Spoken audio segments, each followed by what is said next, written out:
Guramahagut Kahirlik, and I'd like to join with others in expressing my solidarity with and great concern for the many staff of Ulster Bank who are facing such devastating news with the job losses as a result of the closure, and to urge government to do all it can to ensure that jobs may be saved in this sector. Could I also, Kahirlik, ask the leader to raise some matters with the Cabinet Subcommittee on COVID, and as Deputy Alan Kelly said at the weekend, we in the Labour Party are seriously concerned about the lack of coherent strategy on COVID from government. I think we're all seeing it all around us, increasing frustration, increasing drift back into offices as people feel a hopelessness, a lack of hope for the future, and the lack of any clarity of communication from government on how we progress our way out of this awful pandemic. I have urged ministers successively in this House, Leader, to adopt a zero COVID strategy, to adopt a national aggressive suppression strategy along the lines that Labour are advocating, and that indeed all of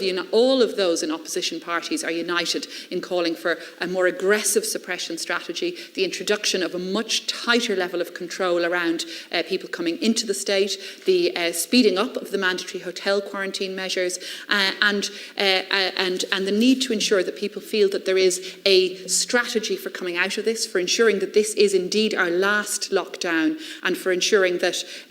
where people are being policed within the 5 kilometre limit and within all of the other restrictions, that it's being done for a purpose, and that purpose is to ensure that the rates go down to very low, that they go down to zero, and that indeed they stay down, because we keep COVID out of here through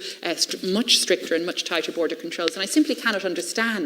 why government can't adopt a strict border control policy and a strict mandatory hotel quarantine policy for incoming travellers. I just can't understand it. I think people are deeply frustrated when they see people flying in and out apparently without sanction, and yet they are subject to such severe restrictions and curtailments of their civil liberties here in Ireland. So it's a real issue. I would like, Leader, to welcome the fact that today pupils with special needs and special classes, pupils with additional needs and special classes are returning to school, and that we're going to see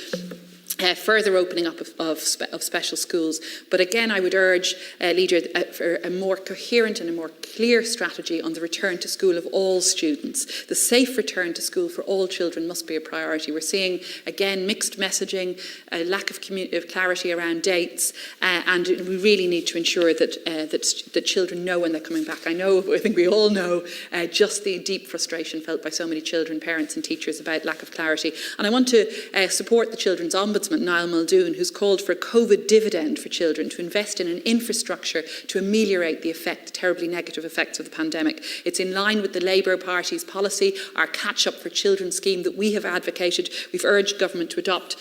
such a scheme to ensure supports for children, and to put in place a €100 million dedicated fund to enable children to come through this. And finally, just to welcome the news on the Georgian Museum, that permission has been refused for the ESB to close the Georgian Museum. I put in an objection myself to the proposed closure. I think it would have been a very retrograde step at a time when we all need to ensure support for culture, for cultural heritage, and I'm delighted with the decision.